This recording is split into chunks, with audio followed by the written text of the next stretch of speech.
Please evacuate this building.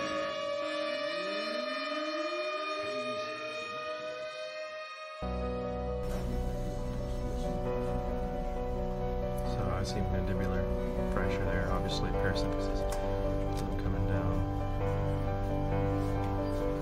Palatal split, alveolar, palatal split, multiple segments.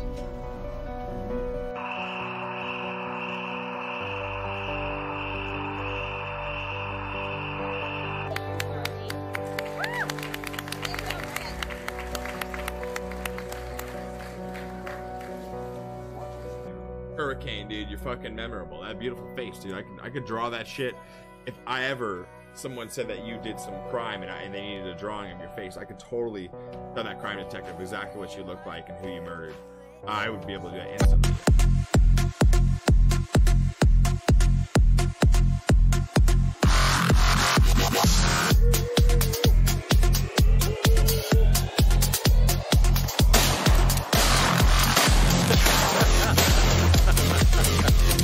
This is just fun.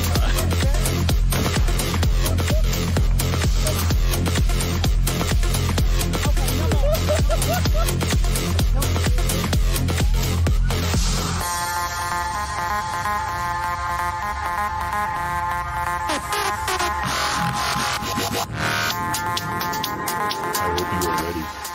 Shit is about to get real.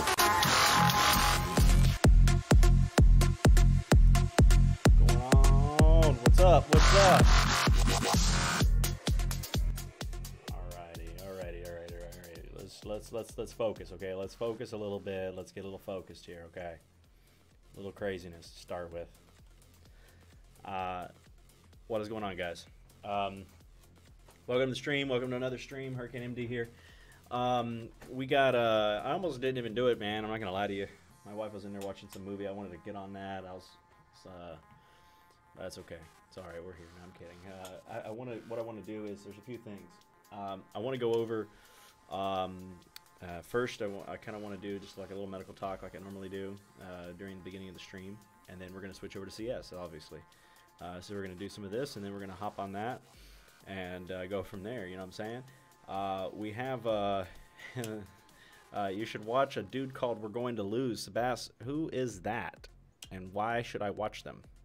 Just curious. That fucking helmet, though.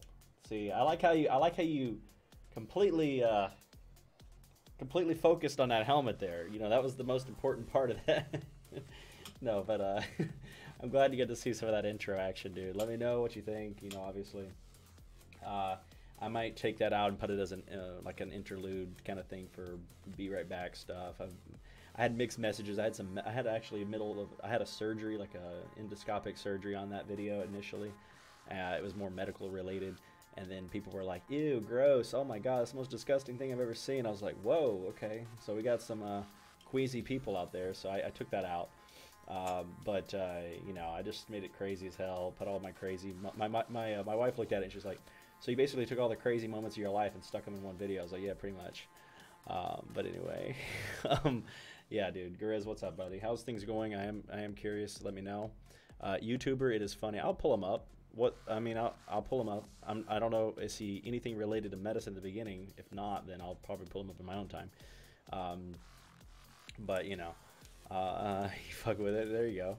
But anyway, I want to say some good news. Okay, let's see if we can get some of this stuff up here. I want to say some good news. Oh, you can't see it here. That's fine. You don't need to see it here because we're going to go over performance-enhancing drugs again. I want to finish that conversation. Actually, I want to go through more of the neurogenic agents, so other drugs related to the brain as well, but in how they can negatively infect your gameplay. But we'll go over that in a second. I just wanted to say we moved up to Face It Rank 2, and I do have a couple highlights I want to share with you guys. I just need to see how to pull that up real quick. So let me try to do that. Because I do want to do that. I think there was a couple badass moments that happened. You may have already seen them in the Discord. This one right here was actually my buddy I was playing with, guy that I met during stream actually. Him and his friends. And this guy played with us for the first time actually as a group. Played with him last stream. His name is Gentle. Actually, he's not Gentle. I call him Gentle. You're alive. That's the most important part. But I figured you're alive. But the Holter monitor thing, I was curious how that, went. So anyway, I mean, if you're having to still do that and run it for 2 weeks. But anyway, here we go. This is one of the clips. Okay, let me just explain something real quick. We played Face It, okay, nonstop last stream, and I grinded from an ELO of 600. I know rank 1 to 2 doesn't say much. Okay, people are like, "Oh, good job, you got rank 2." Yeah, I know.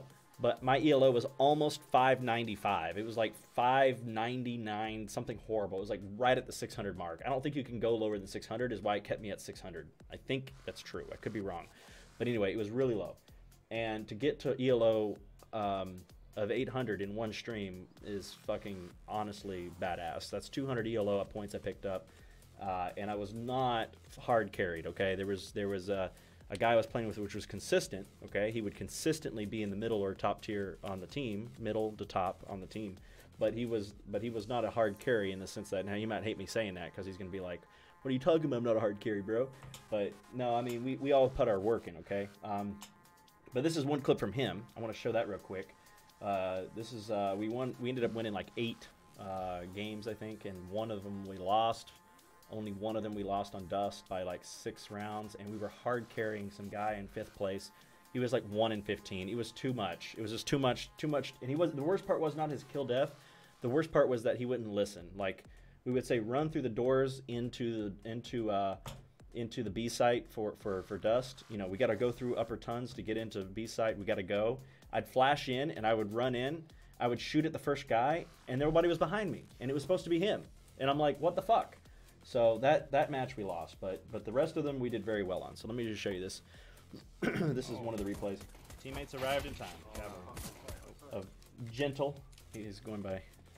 Comes into the site right here. Dead. Drops a shot. Dead, baby. Double tap right that. there, and that was a nice little clean win. Now see, he doesn't look like much there, but it's a clutch kill. I mean, the guy's down 1-2. You know, he's got to take the site. He takes it and does the job. So that's the kind of stuff I like seeing around here. And then this is me, actually. I'm gonna just toot my own horn for a second. See, I started with him so I could talk about myself. That was really the real reasoning there. But let me see here. We're gonna go here to my opping. Let's see if I can pull it up. Venting. They're venting. They're going. There we go. So this was I want to talk about this for a second. This match was, and then I'll shut the fuck up. This match was, yeah, I know exactly how you feel, Deeg. This match right here was, if you go back and watch the VOD, you can see some badass comeback on this. There's no way for me to highlight reel the whole thing, but this was seriously, in itself, a montage. The match was in itself a montage. I ended up picking up like a $15 or $20 donation and like 2 subscribers just from this match because because they saw like psychotic plays, dude. I don't know what happened. It wasn't just me; it was my team in general. But Gentle was also playing with me again. He's a face at rank 8. Bilski's a face at rank 9. He was unfortunately not able to play with us that night. I was hoping to get him in. I was like, "Come on, dude, get in. I need to get you in so we can like for sure win these." But anyway, we got in this match, and I was the last. Anyway, long story short, we were down 2-14. Okay, at one point, no, it ended up being 3-13. That's what it was. At the half, it was 2-13, and we ended up being 3-13, something like that. 3-13. Okay, one of our teammates left. The other teammate attempted to vote surrender, and had somebody almost vote with him, and I told that guy to vote against, and we did not surrender. And that was when we were down 3-13. I should find these guys again and shoot them my Twitch again because they were really asking about it. It was kind of funny. But anyway, here's the deal. Here's what happens. Okay, we make a comeback. We ended up winning this match. But this is one of the rounds that we needed to win for Eco, obviously. We were starting to get our morale back, but this round kind of cost us on our morale. If I had fucked it up, I think we would have economically been in trouble. Another round, not Gentle, ended up clutching out the same way. But if we didn't have a couple of those clutch moments during that 12-round comeback or whatever, 14-round straight win, we would have probably lost because all they needed was like 3 rounds. But anyway, here we go. They're going vent. Vent. Dude, where the fuck are you guys, man? This is me and not Gentle pushing the site.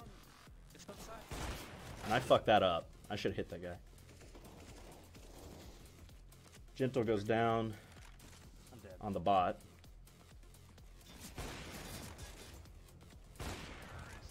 And I mean, it was just sick, dude. Get the fuck out And the of guy my still bitched at me, but it's okay. It was sick. But anyway, long story short, I ended up going from like a negative KD, and we pulled it back off.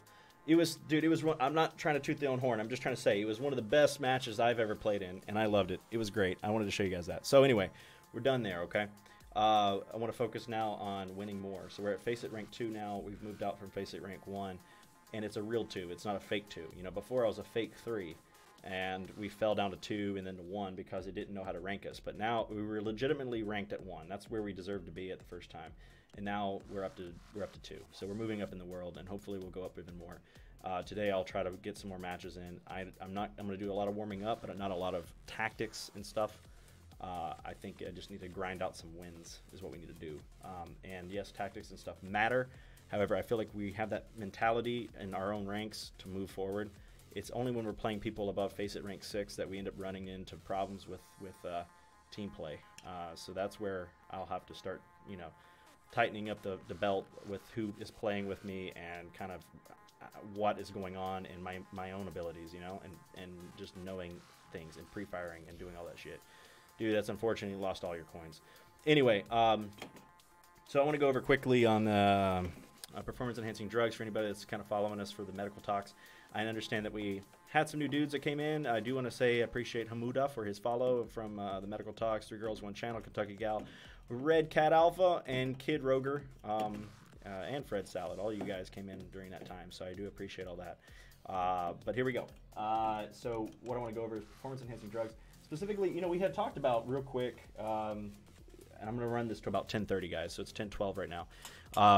We had talked about specifically the performance-enhancing drugs like caffeine being, you know, simply a performance-enhancing drug, and how does it do it? How does it help you play better, you know?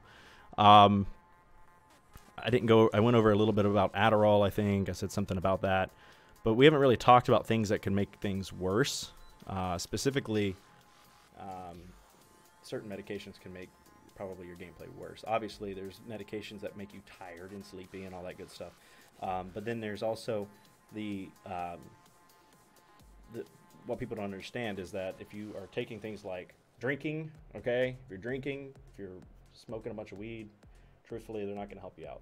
Now, you guys know that, but may know that already and be like, yeah, no shit, Matt. Like, that's, of course, going to cause me trouble if I'm trying to kill people and play very competitively. But why is it... Uh-oh. I just heard some bad news from one of my buddies.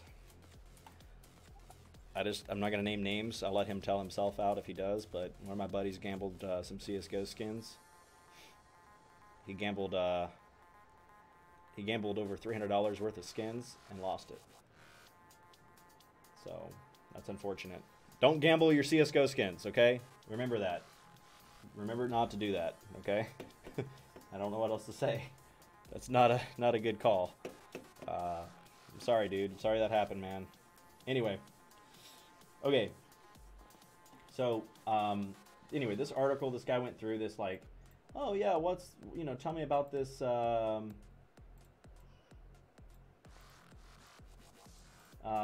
know, how do you use, performance enhancing drugs? I'm trying to read this real quick. This guy says, yeah, Adderall. The dude was on Adderall during the review, and then. Does it help? Yes, of course it's gonna help you out, dude. Yeah, it's me. I'm trying to like pull the talk away from that, and he's like, yeah, it's me. So anyway, you know what I wanted to say, not to get too medical in depth and to talk about things too much, but if you're taking any medication that's going, and I'll leave this conversation, I'll let this conversation die here. We'll be done here, okay? And then we're gonna go pick on some thoughts real quick. If you're using any medication that's going to stimulate your brain to concentrate, to focus, and especially an attention deficit drug, of course it's going to help you in your gameplay. Should it be banned? That's up for debate. I personally think no, because I don't think it's possible to regulate that unless you're making everybody do a drug test before they go and do these events, which they could pop one from their pocket into their mouth at the minute that they play. I think the regulation needs to be focused on the keyboard and mouse problems, okay, that I've discussed in the past, you know, with people doing that in certain events. You know, I think that if you look at Adderall in general, I think that there's no doubt that it's beneficial to use for your ability to have situational awareness. Muscle memory becomes more hardwired. You don't think about things, you just do things. You know, it turns on that fight or flight response, as you say. So there's no doubt about that. And I kind of will leave that there. Okay. Now somebody asked me about SSRIs. Okay, that's a selective serotonin reuptake inhibitor. So selective serotonin reuptake inhibitor. It's a big word. I'm gonna type that out real quick. Selective serotonin reuptake. Because they're on this person's on this medication, and they're asking is that going to change their way of. Oh, I gotta reload. Oops, sorry. Let me reload my restream chat. Hopefully all my restreams are up. Basically. Oh, yikes. Moscow ingest issues detected? What the actual fuck am I reading? Why am I reading Moscow in my restream chat? That's some weird shit. Okay, whatever. They're all up. I don't know why. That was weird. I see a sad face from Destroyka on my restream chat, which means that something didn't happen well. Okay. Anyway, selective serotonin reuptake inhibitor. Okay. Did it go through now? Did it type? Did it work? Yes, it worked. Okay. So what that is specifically, a selective serotonin reuptake inhibitor is going to be a medication, okay, that if you go back to that initial image that I showed you, the neuron, the synapse, neuron. Remember I showed you guys this photo here? I may have shown this already. Yeah, this kind of thing. Oh, actually they're already talking about it here, I think. No, not really.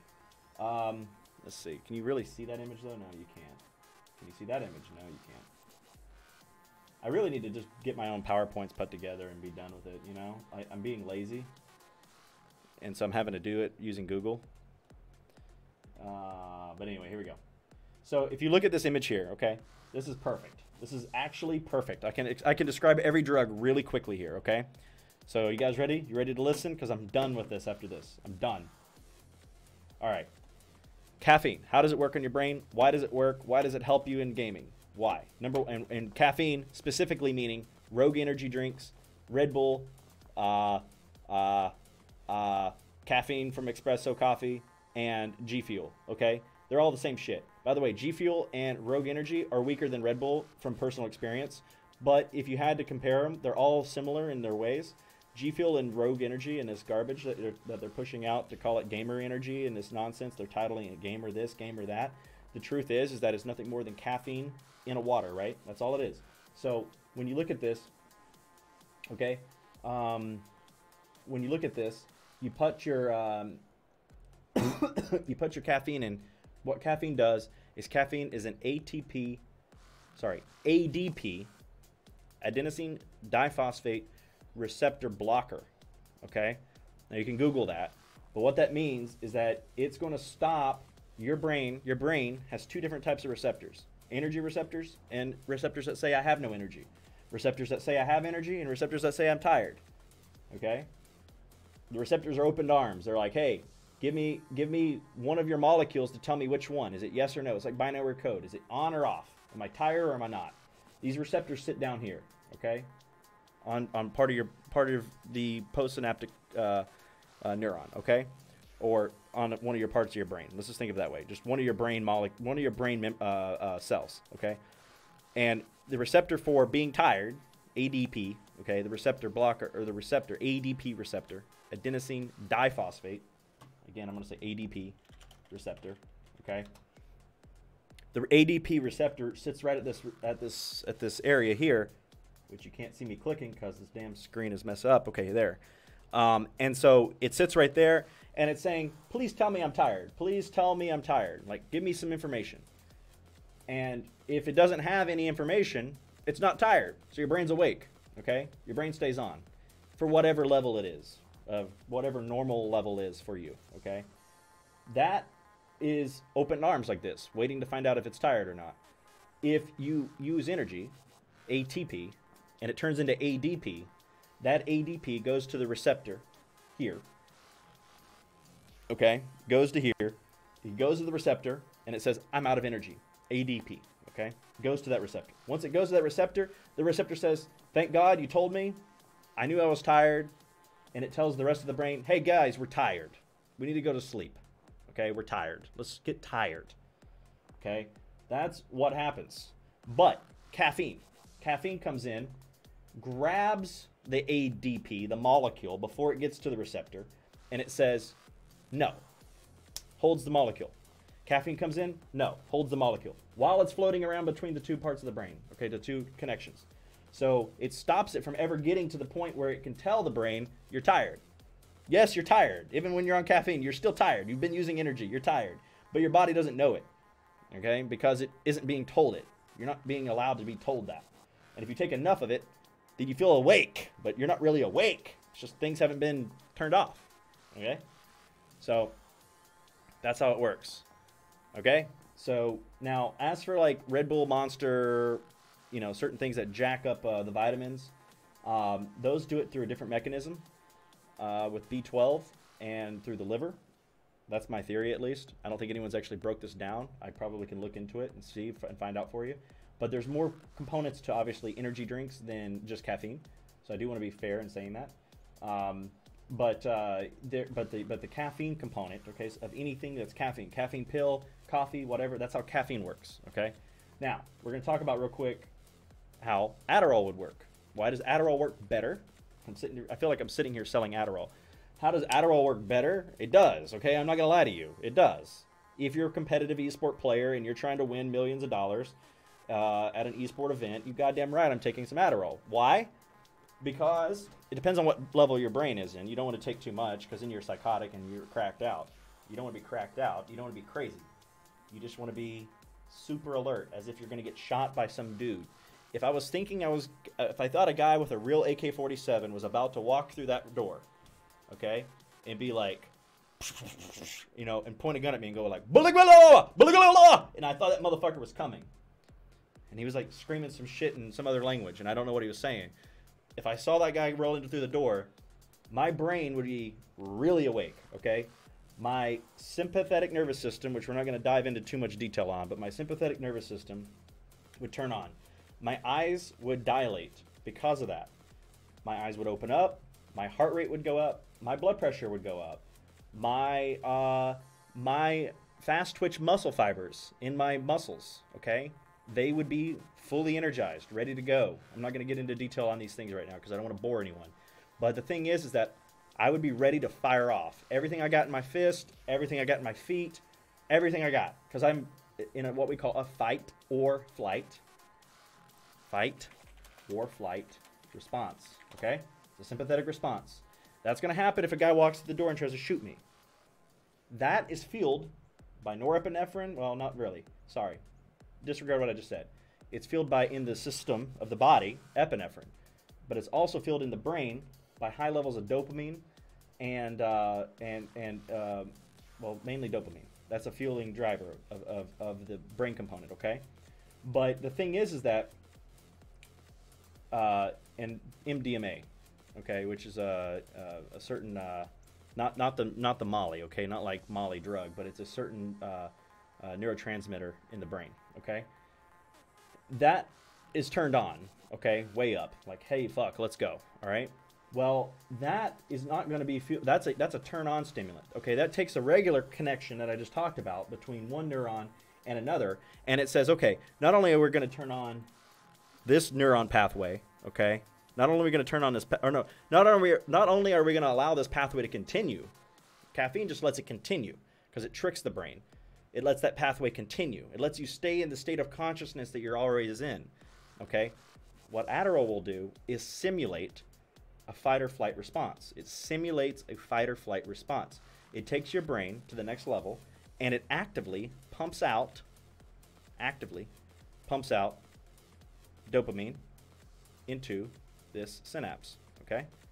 Into the synapse. And on this side, it actively prevents its breakdown.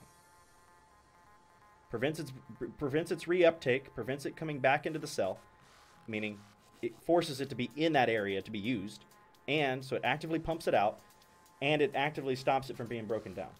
So it hits you in two ways, and that's, at least that's the pathway for methamphetamine, okay? But that's the same thing. Adderall, meth, same shit, okay, as far as I'm concerned, from a drug standpoint. Now, of course, Adderall is a much nicer form, and it's not, you know, going to ruin your teeth and make you have euphoria and has addiction potential. It has a lot less addiction potential and all these things, okay? I got to be clear that I'm not sitting here promoting meth. I'm trying to say that, you know, it works in the similar pathway. Cocaine, on the other hand, would come in, and it does a little bit less of a response. It actually prevents its reuptake. Cocaine prevents its reuptake, but it doesn't actively pump it out, and it doesn't actively force it basically down to the postsynapse. So it doesn't force it forward, okay? But cocaine has a lot of euphoria. It makes people feel high, so people love cocaine. That's why they get addicted to it. People get addicted to meth for similar reasons. It causes you to feel high, makes you feel loved, makes you feel so great, and then people get addicted to it. But when it comes to the simple fact of using Adderall and, you know, does it increase your ability to play? You goddamn right it does. You goddamn right it does, okay? So, but anyway. So that's my thought on that, okay? Or my comment on that. Now, let me see where we're... I want to move past this Adderall comment, because I've actually discussed this twice now, so I want to be done with this on my streams, but I did want to comment on that because it is a big deal. I mean, it is a big deal in esports, okay? Maybe this is why I'm good at FPS games, because it seems like my brain is going 100 miles an hour nonstop. Yeah, Jaeger is. You're fucking... You feel... Your brain thinks... Your body doesn't probably realize... Your body probably realizes you're sitting at your desk. But when you're... Especially when you're playing games, you have a natural release, by the way. When you're playing video games and you're truly immersed in them, like an FPS, and you feel like you're going to die in a battle royale, if you're truly immersed in it, you're simulating that fight or flight response. But when you're taking a drug, you're doing it like you're in the top 10 situation all the time, or a top 5 situation all the time. And your body gets very good at doing things on muscle memory that you already have known, and also focusing its brain, the conscious part of it, on tasks of accomplishing your mission, okay? So if somebody's shooting at you, you know the fuck to get away. You don't even think about it. Should I play with this guy? Should I shoot at him? You know to get the fuck away. If you're the one shooting at him, you push him until you kill him. Like, those thought processes don't go so far in the normal mind unless you're pushing it, okay? So that's, I'm just going to leave that there. Maybe this is why yeah, we already went over that. Okay, does Adderall have, okay, Deers Dogs, welcome back, dude, to the stream. Glad to have you. By the way, thanks for dominating us in competitive matching a long time ago. Appreciate that. It wasn't that long ago, right? It was a couple weeks ago. But either way, I do appreciate that, coming by again. And what was I going to say? Oh, yeah, I moved over to Face It Rank 2 today, or yesterday, which was awesome, dude. I went up like 200 ELO points, so hopefully we'll continue that today. But anyway, let me read your comment. Does Adderall have different effects on someone who actually has ADD or ADHD? Yes, it does. In the sense that,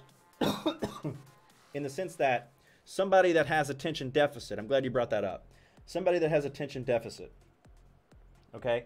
Somebody that has attention deficit is going to, and I'm going to try to explain it through this same picture I got here. If they have true attention deficit, basically what they have is, they have, and I don't want to get into something I don't know, okay, that I have not read a lot about. So I'm not going to tell you things. I'm going to be very generic here, but I can look into it more for you. What I can tell you is that attention deficit is a dysregulation, which you already know, or it's dysregulated synapse, okay, in the brain, usually within dopamine, but all other neurotransmitters as well. In the sense that it keeps the dopamine high in this synapse, okay, but you have you have a miscalculation from this part of the brain releasing that neurotransmitter, and a miscalculation from this part of the brain on how much it needs to receive, and therefore you don't really keep anything focused. If you think about it this way, if you take a bunch of Adderall, I don't know if anyone's done this, but if you take a bunch of one of these drugs, it makes you psychotic, okay?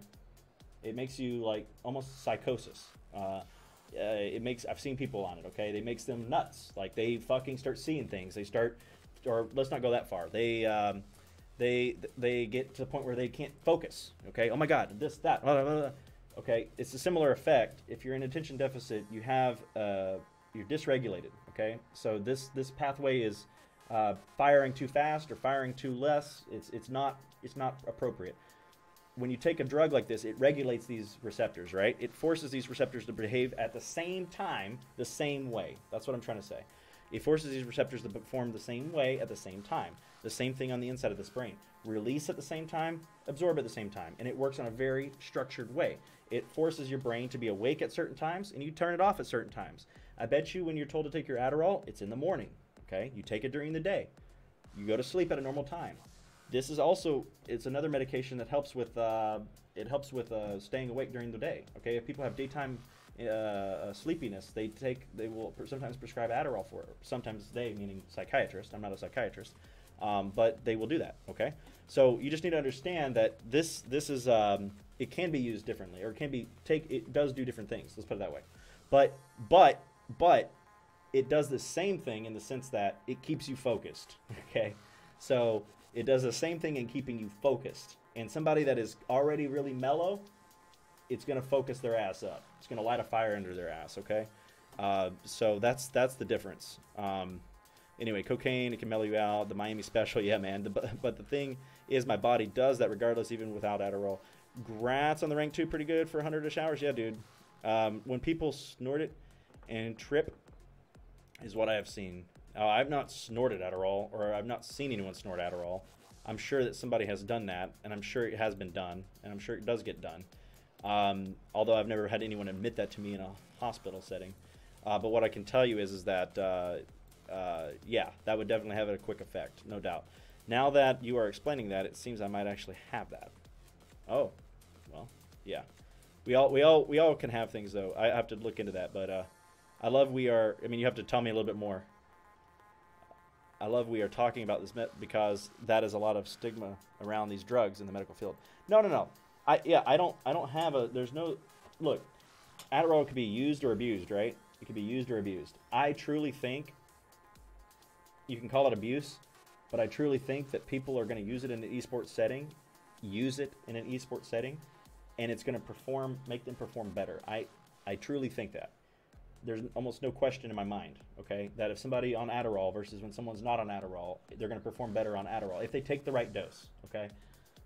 But am I advocating for everybody to take that to do esports? No, I don't, and I don't even think technically that's a controversial debate. You know, some people are going to say, fuck that, you shouldn't be allowed to take any of these drugs because I'm not allowed to take them, and this guy's now taking them. Yeah, I agree with you. It kind of sucks. It's not fair, right? But that's my point. It's not really fair.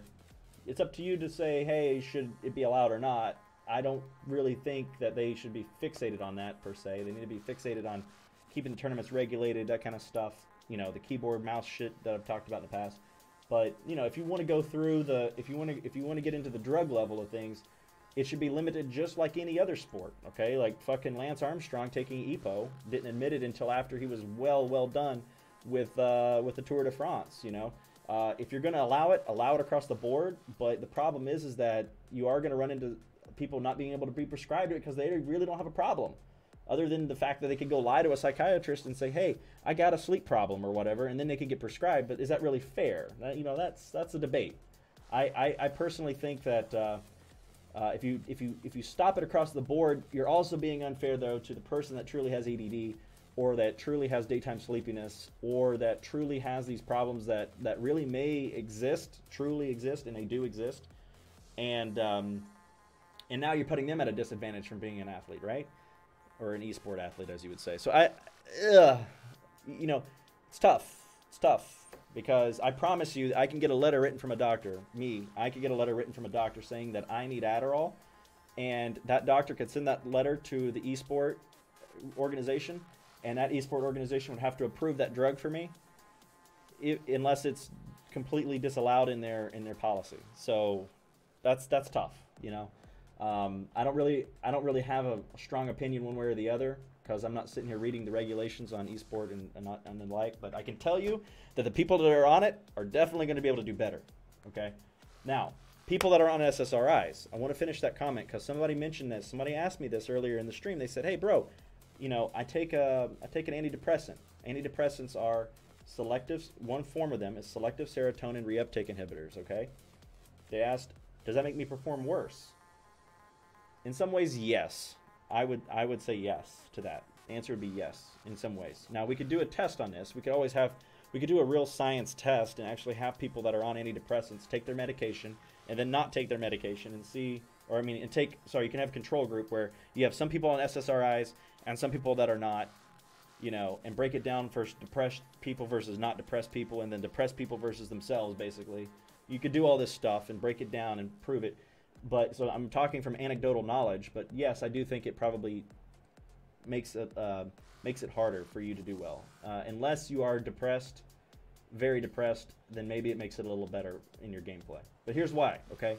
A serotonin reuptake inhibitor, first of all, serotonin is a feel-good medication. It's in your brain, okay? It's in your brain. Serotonin is a drug. It's a drug. It's a chemical in your brain that says, I'm happy, okay? It also says, I'm relaxed, I'm calm. It says these things, okay, to your brain.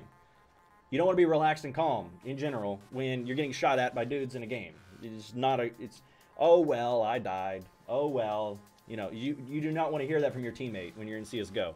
Oh, well, you know, you don't want to be thinking that. So a guy that's on a lot of SSRI, he's in a feel-good mode, okay? He's going to play feel-good games. He's going to have a feel-good type of life. Well, SSRIs, the way they work, or, you know, medications like Prozac, for instance, they will selectively, they're called selective serotonin reuptake, meaning taking the neurotransmitter, these little balls, back into the main cell, inhibitors, meaning they stop the absorption, the reabsorption of serotonin. Now follow me here, okay? If they stop the resorption, meaning back into the original part of that circuit, if they stop that from occurring, then they're forcing serotonin to stay in the synapse, which is right here. Okay, they're forcing serotonin chemical to stay here. You follow me there? Hopefully you do. Okay, I can repeat that in a second. But they're forcing serotonin to stay in the synapse right here because they're SSRIs. They stop the reuptake. So therefore, they force serotonin to be used at the receptor level on the postsynaptic cleft, which basically forces serotonin to follow through on the pathway, okay, in your brain. And when it allows that to follow through on your pathway on your brain and it allows that shit forward, what that does, I just use the word shit in the medical talk, but fine, whatever. What that does is it forces you to do that feel good, right? Makes you happy, makes you calm, makes you peaceful, makes you at peace. Is serotonin something I want to be on when I'm like, you know, depressed? Yes. Is it something I want to be on when I'm trying to kill people in a game? No. Like, I could see that being a problem. Yes, I could see that being a problem. If I sat around and took Prozac before taking a match, I would be way too chill about losing. And that's kind of my anecdotal, you know, my theory on that. Now, the SSRI talk is fact, okay? What I just described there, that is exactly how SSRIs work. So again, they force serotonin into this area, and they force it to be used down here, okay, on the postsynaptic cleft. So that's how SSRIs work. Marijuana goes through a whole different pathway. It goes through a THC pathway, which I don't want to get into too much, but it does a whole different set of things aside from making you high and whatever. Of course, it's not good in games, okay? Of course, hallucinating or seeing things in slow motion or being paranoid are not good concepts to have when you are trying to win a match in CSGO, okay? So I do not recommend smoking weed before playing a professional match ever, okay? Now, as for alcohol use, not abuse, but use to calm your nerves or whatever, you better make sure you limit that to a certain number because, again, that's going to also impair your coordination in a game as well. There's no doubt. It also makes you feel good because it has a serotonin reuptake kind of mentality. In fact, it does it a little different. Alcohol, the reason why alcohol, has anybody, show of hands, ever been depressed after a long or heavy use of alcohol? I'm going to admit it, I have. I've definitely drank my head off one time or two, and then 2 days later be like, why the hell am I so down? Well, I'll tell you why. It's natural, okay? It's normal. It's normal. That's why you shouldn't be abusing it, okay? Because when you drink a lot, okay, you force serotonin out of this presynapse. It's actually actively pumps it out. It does more than just an SSRI, which forces it to stay in this area to it's a high number. What it does is it actively takes whatever reserve you have, which is up in here, and forces it down into this area, into the pool, okay, if you will.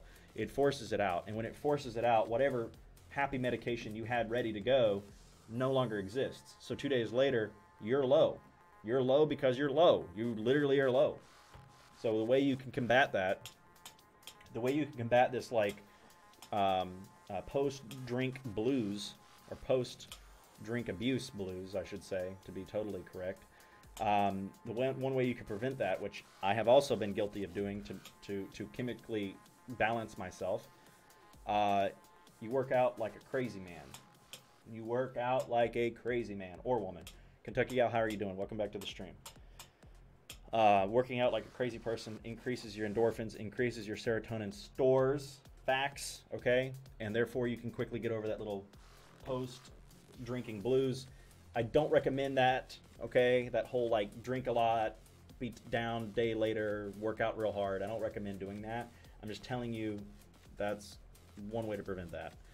Anyway, let's see. Have you heard of doctors using tricyclic, TCAs, okay, as a secondary treatment to post-concussion syndrome? Have I heard of doctors? You mean like prescribing a TCA as a secondary treatment to post-concussion syndrome? I haven't. Not in my time, dude. Yeah, exactly. Sweat it out. That's exactly what it is. Well, in a way. I haven't actually, personally. So no, to answer your question, I personally haven't, but I'm sure somebody has done it. I mean, here's the thing: when you're talking about concussions, post-concussion syndrome, what specifically are you talking about in that? Because most of the time when I hear the word post-concussion, since I got a trauma background, most of the time I think of, when I hear post-concussion, I'm thinking of somebody that has chronic headaches, or they wake up and they're dizzy, or they vomit randomly, these kind of things. But I'm sure it probably has been done to kind of prevent that part of it, the nausea kind of stuff. But maybe. I haven't personally given it, no. And most of the time I tell people to just suck it up on their post-concussions. I hate to say that, but it's true. I give them pain medication, specifically not too much analgesics, but like some Tylenol and whatever. I'm like, suck it up. You don't have a real brain bleed. Get out of my hospital because you don't need to stay here anymore. You have only a concussion. You don't have a head fracture. You don't have any broken bones. Peace out. That's usually how I see it, because I'm not the nice doctor, but the nice doctor probably does things like that. You know? But that's just, I mean, you know, it depends on where, I guess it depends on where you're seeing this from. But it didn't do much. Yeah, I figured not. I'm guessing it was a primary care, I guess it was the primary care guy. Or it was the I'm not saying they're bad doctors, I'm just saying they experiment with these things, you know? They do these kind of things. The medicine guys do these kind of things. Surgical doctors don't do this kind of stuff. When we see a patient that has a concussion, we know you're going to have a post-concussion syndrome. You're stuck with it. You can't help it. Sucks. It's just like the sweat it out situation. Peace out. We can try to work through things with some Tylenol and some pain and stuff, but as for, you know, curing your post-concussion syndrome, we know it's not going to work. So we kind of defer that to medicine. Medicine sometimes can get an answer and help you out. It's not an easy thing to do. Now, if you have a fracture or if you have a brain bleed, those are different things, obviously, and then we have to really treat you seriously. Oh, okay, fair enough, Destroyga.